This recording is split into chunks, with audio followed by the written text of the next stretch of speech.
Okay, just a couple of quick examples to finish up. One more graph that we're going to draw, and then we are going to write an equation from a graph after that. So in this next one, we have cosine again. So parent function cosine x. Now we're going to use those same 3 points. So remember, at 0, cosine is at a maximum, so it's up at 1. Once it's at a maximum, it comes down to a 0. So at pi over 2, we'll be back to 0. And then at 2 pi over 2, or pi, we'll be down at a minimum, at -1. So inside the function, they're multiplying by a half, so we will have to divide by a half. So we're going to take the x values and divide by a half, which is the same as multiplying by 2. And then outside, notice there's a coefficient in front of cosine now that wasn't there before, so we're multiplying the y value by -2.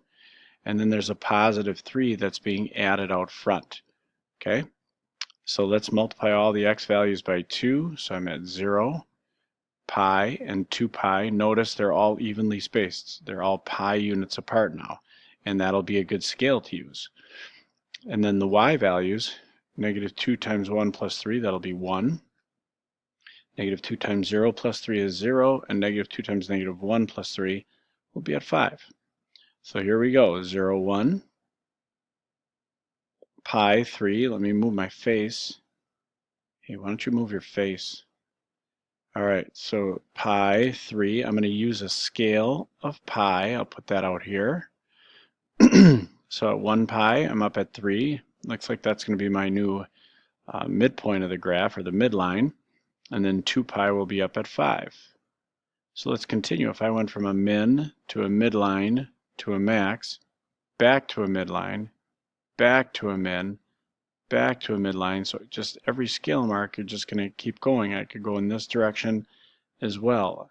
So here's 2 cycles, max, 0, min, 0. Oh, that got ugly. Max, 0, min, 0, and max. And there I have a graph. 2 things I want to show you as long as I got a little time here. First of all, the amplitude from the midline, which is right at 3. You can see the amplitude is 2, which is the coefficient, the absolute value of that coefficient.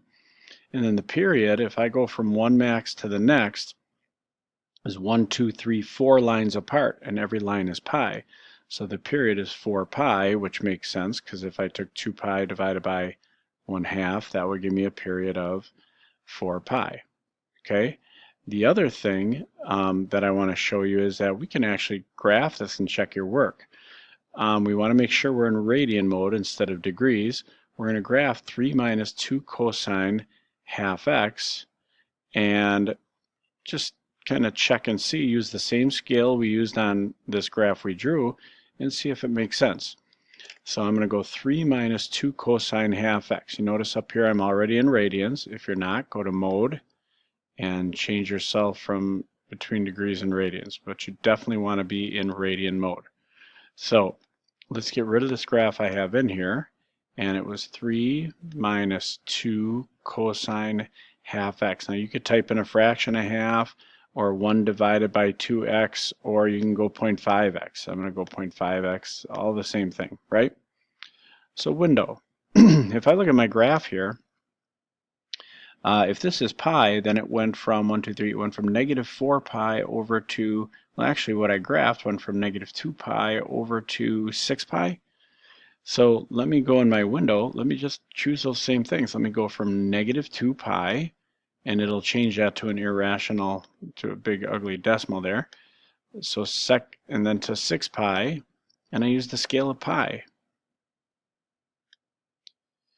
And then my y scale was 1. I went from 1 up to 5. I'll go from like 0 to 6 just so I can see everything a little better. So from 0 up to 6 by 1s. And then just draw a graph, and you should see start at a maximum at the left side, come down, and it should look just like the graph we drew. Okay? If I wanted to check a point, for example, I wanted to make sure the point pi 3 was really on this graph. Again, I can just go trace, pi, hit enter, And sure enough, there's a point at pi 3, and I'm pretty confident I did things well there. Okay, the last thing we're going to do is if I give you a graph, can you write the equation? Well, in order to do that, we're going to start out simple. We're going to do things that don't have a shift at all. What we're going to do is you're going to write an equation that's going to be in the form a sine or cosine, it could be either one here, of bx. There won't be any shifting horizontally or vertical necessary on these, okay? Now, how am I going to figure out what a and b are? Well, remember, a determines the amplitude, so if I can look at the graph and tell what its amplitude is, I'll be able to tell what a is. B is, we know that the period, let me do this over here, we know period is 2 pi divided by that coefficient b.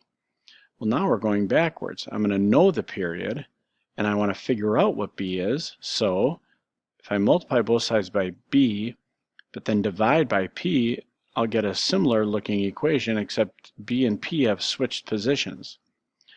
So b would now equal 2 pi over p. So what I'm going to do here is I'm going to determine the amplitude and period of this graph and then see if I can write an equation. Okay? Now it hasn't been shifted at all, so the equilibrium is going to be right on the x-axis. And you'll notice that this wave height is about 2. In fact, that looks like it's exactly 2. So the amplitude will be 2, and therefore a will have an absolute value of 2. Hold off on that. Now the period, let's see here. I can go from a max to a max to determine the period. How far apart are they? Well, 2, 4, 6, 8 apart. So my period is 8. If my period is 8, we said over here I can find b by taking 2 pi over that period. And 2/8 is 1/4, so that would be pi over 4. So it looks like my equation is this. Y equals, it seems like a is 2 times, is this a sine or a cosine graph? Well, you might notice it goes through the origin, so you say, okay, well that'll be sine. But hold on a second. Sine isn't supposed to decrease through the origin, it's supposed to increase. Well, what that tells us is that this graph has been reflected. Instead of it going from low to high through the origin, it got reflected, it goes from high or low. So that tells us this a must be a negative 2. And now I can continue. We know b is pi over 4 times x. There is no horizontal or vertical shift. There would be our equation. Okay? Let's look at this next one. So now I've got a graph that has an amplitude of, let's see, again, there's been no shift, so how high is that wave? Looks like 9 for the amplitude. The period will be, let's see, if I go from this max, it's hard to tell where that max is. Uh-oh. What if I go from this min to this min instead? That's a little bit easier, I suppose. It looks like, oh, this is a problem. They didn't indicate what the, or I didn't indicate, my fault. Didn't indicate what the, what's the word I'm looking for? Scale is. Well, let's, oh yes I did. It's really light. This is 2 pi over 3 right here. I can see it. And that says negative 2 pi over 3. So my scale is pi over 3. Boy, that's really light. So from a min to a min, I'm going 1 pi over 3, 2 pi over 3, 3 pi over 3, 4 pi over 3. So this period is 4 pi over 3. That's how long it took to get from a minimum to a minimum. So therefore, b is going to be 2 pi over that period. And I divide fractions by multiplying by the reciprocal. So I'm going to multiply by 3 over 4 pi. 2 pi divided by 4 pi is 1/2. So that's going to give me 3/2. So b will be 3/2. So my equation appears to be y equals 9. This graph crosses the x at a maximum, so that indicates it would be best to use a cosine graph, times b, which we found to be 3/2, times x. let's just do a real quick check to make sure this is right. 9 cosine 3/2 x. If I go to my calculator here, let's type in 9 cosine. Instead of 3/2, I'm going to call that 1.5. It's just easier to type in. And for my window this time, let's see here. I'm going 3, 4. Looks like negative 4 pi over 3 to positive 4 pi over 3. So let's put that in. So negative 4 pi over 3 over to positive 4 pi over 3 using a scale of pi over 3. And then my y values, let's see, the minimum is way down here at -9, the max is up at +9. So let's just go -10 to 10 here for the y values. By ones, should be fine. And let's draw a graph. Actually, they went by 2's on that thing. Not that it matters, but okay, let's go by 2's. Go to y equals, I already have my equation in.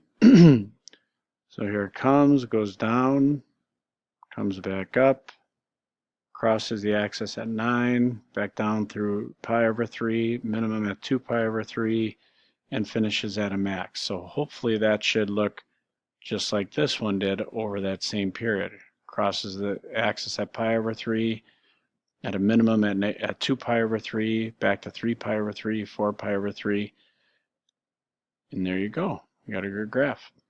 Okay. So that's it for 6.4. Hope you enjoyed it. Hope you understood it even more. Again, always think while you're watching these videos. Don't just write down what I write down. Don't just watch what I'm doing. Think about what I'm doing. Write down questions that you have. Good luck.